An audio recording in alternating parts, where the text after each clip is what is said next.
Hey friends, it's me again, Pastor Doug, and I just wanted to take a couple of minutes and give you a quick update on the whole sort of reopening of our campus. The first thing that I want to say is this: I love our church. I absolutely love our church. And when I say that, I don't mean our building or our campus or our facility or our church building. No.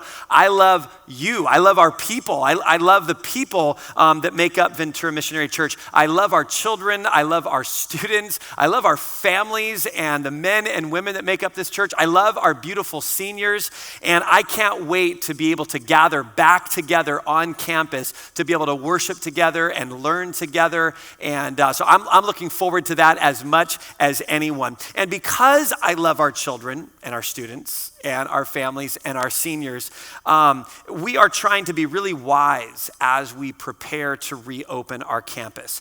And our reopening plan will likely be too soon for some people. In other words, it'll be too aggressive and too fast for some of you, and you may prefer to wait before coming back on campus to participate in ministry. And I totally understand that. And the good news is that all of our online ministry is going to continue. Even when we do begin to gather on campus live again, we're going to continue all of that great digital online content. But I know that we have some people that our reopening plan will feel a little too fast and a little too aggressive and too soon. And then we've got an awful lot of people that will feel like it's way too slow. You'll hear me say some things today and you'll think, no, like I want to meet this Sunday. So I know that we've got people all across that spectrum, and I understand that. So what I wanted to do today is sort of invite you behind the scenes so that you can hear some of how we're processing some of the questions that we're thinking about. So a couple of weeks ago, President Trump held a press conference and issued a statement declaring churches as essential. And we all looked at each other and kind of went, well, we know church is essential. We didn't need the president to declare church as essential. But it was nice to hear him say that, of course. But the reality is church hasn't closed. Our church hasn't closed. Churches all over the world haven't closed. We've changed. We've done ministry a little bit differently. But remember that the church isn't a building. The church is the people of God living out their relationship with God in relationship to one another. And friends, that hasn't stopped or closed or shut down at all. So church in its full sense was never closed and is just as essential now as it ever has been. And so that's good. But after President Trump issued that statement, the governor's office here in California issued a set of guidelines that help churches plan to reopen.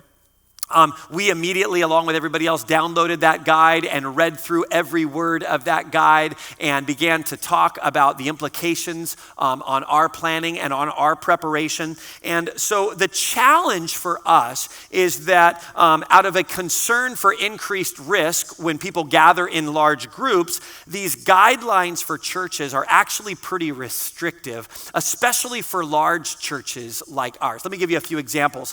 So one of the guidelines is that gatherings need to be limited to no more than 100 people on campus at a time. And for a small church of 70 or 80 people, that's probably not a big deal. But we usually have 1,300 people or more on campus on a typical weekend. So that makes it kind of difficult for us to have that few in attendance. One of the other challenges related to that is when we think about 100 people, usually it'll take anywhere from 50 to 80 to 100 people just to run all of the ministries on campus on a Sunday morning. But even with a skeleton crew of just our tech team and some ushers and a worship team and a sanitation team and a safety team, even with just a skeleton crew, we probably need about 25 of those 100 to be volunteers in all of those areas. And so that really only leaves room for about 75 people to actually attend and participate in the service. And with a normal attendance of like 1,300 people on a weekend, that's a big challenge. Another challenge related to that is the amount of time that it would take to reset after each service. So we would really need to leave probably about an hour in between each service. When a service ends, for us to get everybody off campus, completely disinfect and sanitize the entire campus according to the guidelines before we're allowed allowed to allow anyone back on our campus for a second service or a third service or a fourth service. And so that just presents some logistical challenges that we need to consider as we come up with our plan for reopening. Another set of challenges relates to screening and social distancing. So right now, the screening protocols require us to check everyone at the door before they come in. So that means that if you got here for a church service, you would have to stand in line. We would have to, test you and take your temperature and ask you some screening questions before allowing you into the campus. Most of us would be wearing masks. We would all have to keep our social distancing. We'd all have to come in and sit 6 feet apart kind of throughout the room. The lobby would have to be closed because the guidelines call for any gathering spots to be closed down. We wouldn't be able to, hug each other or shake hands or high five. And then I got the honor of having to police all of that behavior. I got to be the guy saying, don't touch. You need to scoot apart.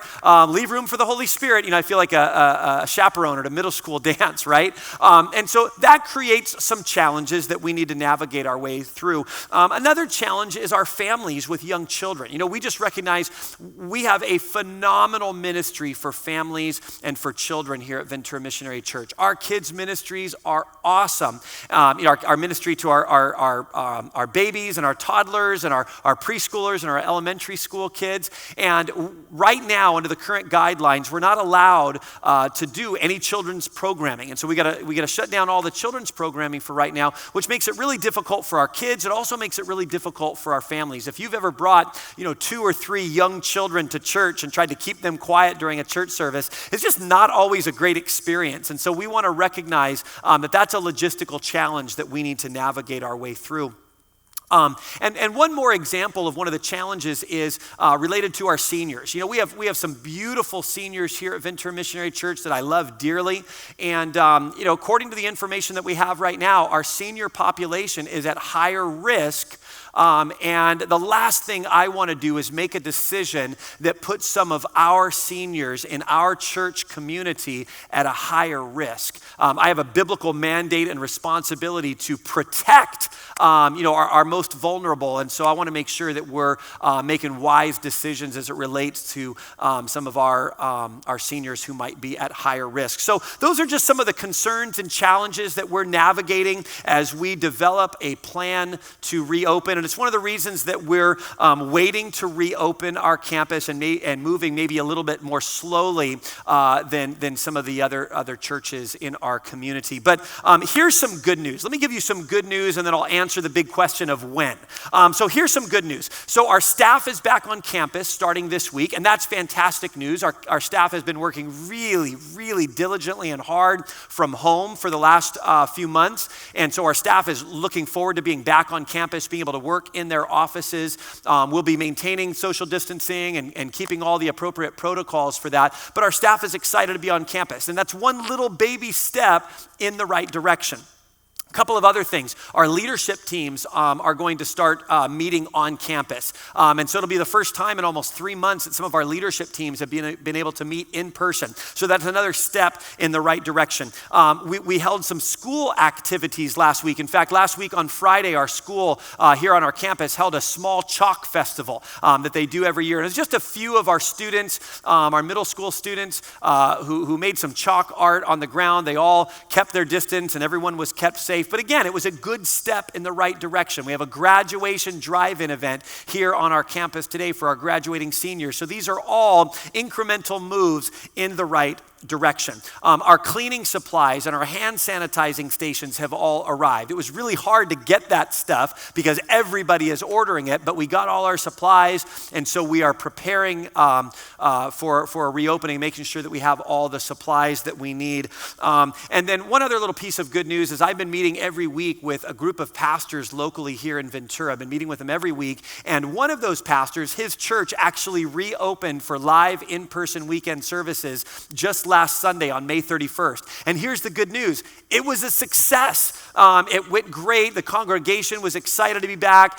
He said that he has never heard his church sing so loud, and it was so awesome. Now, it's a much smaller church, and so it's a little easier for them to navigate some of these guidelines and restrictions, but it's, again, a step in the right direction. So we kind of joke and say he's our guinea pig, and we're going to learn from him as he takes some of those first steps, and some of the other smaller churches in our community begin to gradually reopen. So the big question is when, right? You want to know when. Doug, okay, thanks for letting us in behind the scenes, but tell us when.